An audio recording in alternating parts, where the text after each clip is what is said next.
Hello hello, तो कैसे हैं आप सभी। आज है डे 27 और आज देख ही सकते हैं हेयर का कंडीशन कैसा है गाइस। तो गाइस, आज 27 दिन पूरे हो चुके हैं, लगभग एक महीना कंप्लीट होने वाला है। बट ऐसा कुछ खास रिजल्ट अभी तक देखने को नहीं मिल रहा गाइस। लेकिन मुझे एक आस बनाए रखा है कि कुछ अच्छा होने वाला है, बट अभी तक ऐसा कुछ हुआ नहीं। लेकिन कब होगा गाइस, ये मुझे भी समझ में नहीं आ रहा है।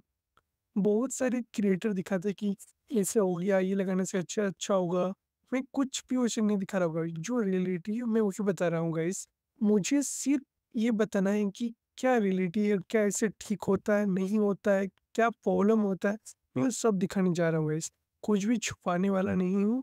और इसीलिए मैं चाहता हूँ कि ज़्यादा से ज़्यादा मेरे चैनल पे जुड़े और लास्ट तक देखे वीडियो को।